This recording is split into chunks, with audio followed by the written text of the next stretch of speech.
España llega al Mundial como una de las grandes favoritas, pero la pregunta no es si España juega bien, que ya lo sabemos, sino si lo que hace le puede alcanzar para ser la próxima campeona del mundo. Dentro vídeo.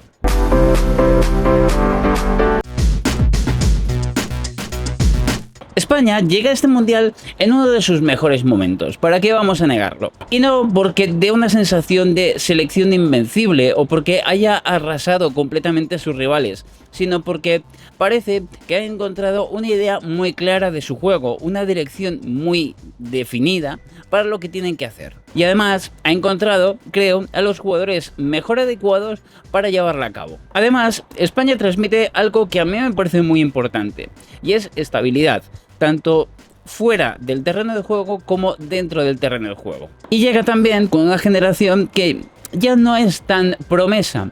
Gente como Lamine, como Pedri, como otros jugadores jóvenes que ya han demostrado ser alguien, tanto en los clubes como en la selección. Ahora bien, si preguntamos a aficionados de todo el mundo, es posible que como gran candidata también aparezcan, además de los nombres de España, selecciones como Argentina o como Francia. Y la verdad es que, aunque esto diga poco de lo que realmente luego puede pasar en el torneo, lo cierto es que también nos dice que hay otras selecciones que también van a competir y que pueden tener las mismas posibilidades, al menos, que la propia selección española.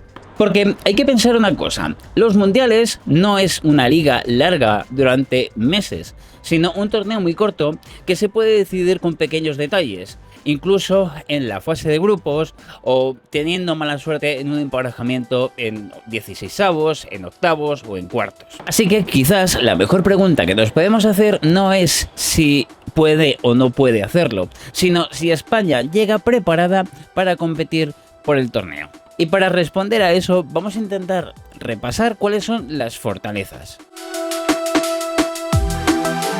Si hay un equipo que puede mirar no solamente de igual a igual, sino casi yo diría que por encima del resto, en el centro del campo, yo diría que es España. Yo creo que tienen el mejor centro del campo de todo el campeonato. Gente como Rodri, Pedri, Fabián, Zubimendi, Gavi, son gente que forman uno de los mejores centros del campo del campeonato. Y lo mejor no es la calidad individual de cada uno de ellos, sino que son perfiles diferentes y complementarios. Rodri aporta control y liderazgo. Es verdad que hay que ver cómo llega realmente, aunque es verdad también que en el Manchester City en los últimos meses tampoco ha estado mal. No ha sido un jugador súper destacable, pero no ha estado mal. Yo creo que puede aportar mucho. Pedri aporta creatividad y sobre todo pausa, algo que me parece muy importante en un torneo corto como este, sobre todo cuando se pongan las cosas difíciles. Fabián tiene capacidad de llegada y de romper líneas, algo que también puede venir bastante bien en cualquiera de los partidos del torneo. Merino aporta físico y juego aéreo. Esto ya lo vimos, por ejemplo, en la Eurocopa del 24, cuando Merino precisamente marcó aquel gol a Alemania. Y Zubimendi promete ser una clave bastante importante también en el centro del campo, sobre todo porque se puede variar entre Rodri o Zubimendi o incluso los dos. Y Gavi añade intensidad y agresividad, algo que a mí me parece que le faltaba un poquito en los últimos meses a esta selección. Así que yo no sé ahora si podríamos decir que España tiene la mejor plantilla del mundial, pero lo que sí que creo que podemos estar todos de acuerdo es que España tiene el mejor centro del campo. Y eso en un torneo como este, donde vamos a esperar muchos partidos muy igualados y con detalles que se definan, me parece que puede ser clave para muchísimos partidos. España, además, no va a tener que gastarse físicamente persiguiendo el balón, sino que generalmente, en prácticamente yo diría todos los partidos, va a tener más el balón que su rival. Y eso en un torneo así es una clara ventaja. Y además estamos hablando de una selección que ya ha demostrado que sabe competir con el balón. Lo ha demostrado y lo demostró yo creo que ampliamente en la Eurocopa pasada. Creo que muy pocas selecciones en todo el mundial tienen la capacidad de España de poder controlar el partido a través del centro del campo. Bloque 3. Las bandas pueden decidir partidos. Durante muchos años se ha criticado principalmente a la selección española por ser un equipo con poca profundidad, ¿no? Que tocaban mucho el balón y que al final no conseguían ni acelerar ni conseguir resultados claros en forma de oportunidades. Pero eso creo que ya lo hemos tenido que dejar de decir. Porque ahora mismo España tiene algo que además no tiene ninguna otra selección del mundial.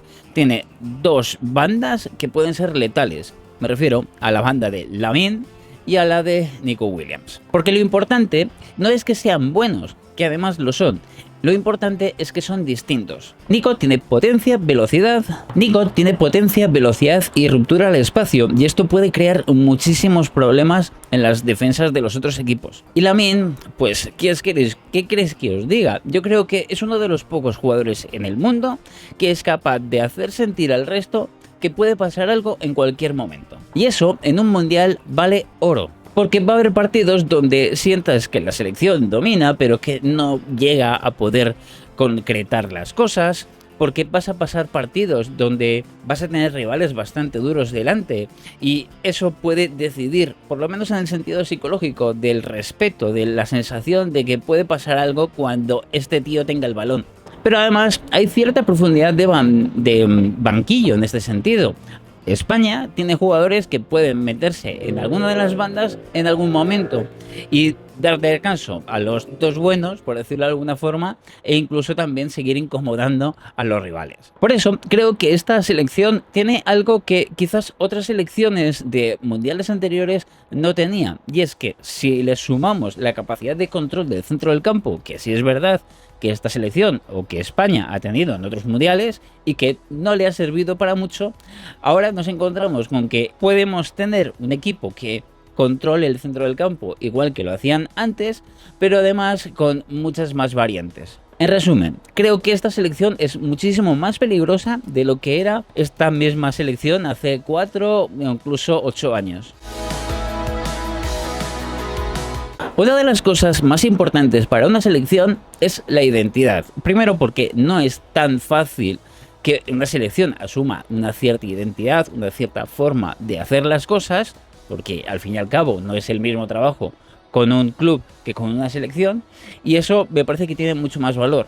Porque, seamos serios, igual si te preguntan por cómo juega exactamente Francia, o cómo es la identidad de Argentina, puede ser que lo tengas que pensar un poco, pero ahora mismo no tienes que pensar tanto a qué y cómo va a jugar España. Presión alta, posesión, control del ritmo del partido, extremos abiertos y mucha presencia en campo rival. En un torneo como este, muchas selecciones están todavía buscando su mejor versión, digamos, y España ya viene con los deberes hechos. Otra cosa es que eso salga bien, que eso es algo distinto. Además, hay otra cosa bastante positiva, y es que muchos de estos futbolistas han jugado juntos durante muchos años, tanto en la absoluta como en selecciones inferiores, y eso en una selección nacional es dinamita pura. No estamos ante una selección que acaba de ser construida, digamos, hace unas semanas para este torneo. Yo creo que esta España puede perder. No podemos asegurar nunca que se va a dar un cierto resultado, y más en un torneo como este, donde es realmente muy difícil pronosticar. Pero lo que sí sé es que esta España va a acabar perdiendo. Si pierde, con su propia identidad, y si gana, también lo hará de esa misma forma. Porque en el Mundial puede haber selecciones con más físico, incluso con más gol, pero muy pocas selecciones tienen tan claro cómo y qué quieren jugar. Esta selección genera ocasiones, pero nos podemos hacer esta pregunta: ¿esta España tiene suficiente gol para ser campeona del mundo? Porque si nos comparamos con otras selecciones favoritas, podemos decir que Francia tiene a Mbappé, que Argentina tiene a Julián Álvarez, por ejemplo, o que Inglaterra tiene a Harry Kane, que para mí es el mejor delantero centro del momento. España, en cambio, no tiene esa figura, aunque si os soy sincero, creo que a mí no me parece un fallo. Porque llegado el momento no depende de un goleador, no depende este equipo de que haya un jugador clave que esté inspirado en un momento determinado. Es verdad que si se produce un partido igualado en una eliminatoria y se puede echar en falta ese jugador que marque esa diferencia en forma de goles. A lo que me refiero es que puede ser incluso más fácil imaginar ver a una Francia jugando mal, jugando muy mal, pero acabar ganando un partido, que ver lo mismo en España. Yo creo que España necesita jugar bien para poder conseguir la victoria. Y lo malo es que en un mundial es muy posible que en algún momento te encuentres con un partido malo. Otra cuestión es la defensa. España defiende bien cuando ya está controlando el partido. El problema está en cuando el partido se convierte en una especie de caos. Cuando hay un partido de ida y vuelta, para que nos entendamos. Es ahí cuando al rival le puede resultar más fácil encontrar esos espacios. Y ojo, mirando la convocatoria, vemos que Cubarsí tiene un talento enorme. Laporte, además, tiene bastante experiencia. Pero si me preguntáis, yo diría que esta es la zona donde menos sólido me parece el equipo. Yo os diría que si este mundial jugasen todas las 48 selecciones en un campeonato de liga de varios meses, jugando todos contra todos, mi respuesta a que si España puede ser campeona del mundo ahora mismo sería que un sí absoluto. Me parece que sería la selección más adecuada para poder hacerse con un torneo tan largo. Ahora bien, no estamos hablando de ese escenario, estamos hablando de un torneo corto, de un mundial donde las cosas se pueden decidir por pequeños detalles y donde existe muchísima presión. Y esa presión, aunque no sea un argumento futbolístico, sí que es un argumento que hay que poner encima de la mesa como una debilidad. Y esta presión es algo relativamente nuevo para muchos de los futbolistas que conforman la convocatoria actual. Porque una cosa es jugar bien cuando nadie realmente te exige ganar, y otra muy distinta es saber y tener toda la presión todos los días de que tienes que llegar mínimo a semifinales. Y además, aquí en España sabemos muy bien que hay una costumbre bastante curiosa. Cuando las cosas van bien, todo es optimismo. Ahora, cuando aparece algún mínimo resultado que parece no ser todo lo positivo que debería ser, empiezan las críticas y muchas veces son prácticamente inhumanas. Gestionar todo eso a nivel emocional no debe ser del todo sencillo. Por eso creo que una de las incógnitas que me genera esta selección viene más por este aspecto. ¿Cómo se reaccionará si en algún momento España pierde uno de los primeros partidos de la fase de grupos? Si os acordáis o si repasamos el Mundial de 2010, cuando España fue campeona del mundo, el primer partido se perdió frente a Suiza. Y una de las claves de aquel Mundial fue gestionar de manera emocional aquella primera derrota.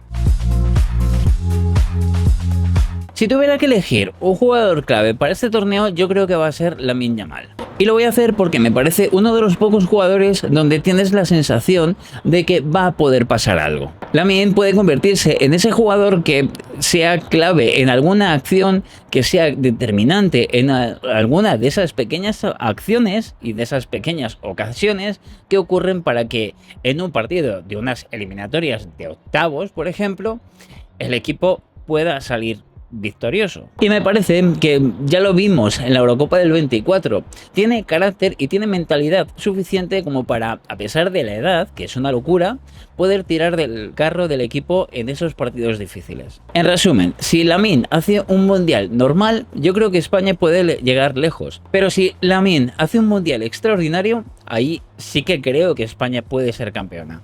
Además, si os fijáis, cuando una selección ha sido campeona, siempre ha sido encumbrando a su gran estrella, como pasó con Messi en el 22, como pasó con Mbappé en el 18. España necesita que esa referencia este año sea Lamine. Creo que uno de los nombres que van a sorprender en esta selección va a ser el de Marc Pubil. Y es interesante porque Pubil viene a cubrir una posición donde no está todo tan marcado dentro de la selección. Además, yo diría que ha hecho una temporada bastante correcta, bastante buena en el Atlético de Madrid, sobre todo teniendo en cuenta que era su primera temporada. Es un lateral con recorrido, con físico, con capacidad incluso de sumarse al ataque, y aunque no sea titular incluso durante todo el torneo, sí que creo que puede ser ese tipo de jugador que empieza a tener minutos durante un torneo de este tipo y acaba teniendo muchos más titulares del que se esperaba en un primer momento. Acordaos, por ejemplo, de Cucurella. Una cosa es analizar una selección por separado y otra cosa es cuando la pones en comparación con otras selecciones. Vamos a intentar hacerlo ahora. Por ejemplo, si nos ponemos enfrente de Argentina, la sensación es que Argentina sigue siendo un equipo bastante competitivo. Y no en vano son los actuales campeones. Eso no se puede discutir. Pero no creo que España esté demasiado por detrás en cuanto a experiencia se refiere, en cuanto a experiencia competitiva. No en vano, España también viene de ganar la Eurocopa de hace 2 años. Es decir, este equipo ya sabe lo que es ganar, ya sabe lo que es enfrentarse en eliminatorias importantes y difíciles. Pero la diferencia sí puede estar en otra cosa, y es que Argentina sí se la ve más capacitada para aguantar partidos feos. Cuando se trata de sufrir, cuando se trata de jugar mal pero aguantar. En ese escenario, España todavía me genera cierta duda. Si nos comparamos frente a Francia, me parece que en cuanto a plantilla total, puede ser que Francia tenga mejor selección. Es un equipo que tiene físico, que también tiene profundidad y que también tiene Mbappé. Veremos cómo llega el Mundial. Pero si hay que decir algo de Francia, es que esa mentalidad o ese juego de Deschamps, que deja el Mundial en la selección francesa, por cierto, después del Mundial, a mí es algo que nunca me ha terminado por convencer. Creo que España tiene, por mucha diferencia en este caso, mejor juego colectivo. Si nos podemos comparar con Portugal, me parece que aquí sí que puede haber un debate bastante interesante. Porque son dos selecciones muy similares en cuanto a las expectativas. Quizás Portugal puede tener una cierta ventaja en cuanto al talento en algunas posiciones. Pero creo que España tiene una identidad un poquito más clara. Y creo que también tiene un cierto centro del campo un poquito mejor. Yo creo que sería la única... el único momento donde pondría un 50% para cada uno de los equipos si se produjera un partido. Aquí en Historias de Fútbol, HF con Alfon, vamos a estar de aquí hasta que empiece el torneo analizando un poquito cuáles son las favoritas. ¿Qué sensación transmiten las selecciones favoritas justo antes del torneo? Así que luego seguiremos también con historias mundialistas de las que hemos ido subiendo en estas últimas semanas. De momento vamos a dejar el vídeo aquí y te voy a pedirte, por supuesto, como siempre, que te suscribas al canal, que me ayudes con este proyecto y como digo siempre, nos vemos dentro de muy poco. Adiós.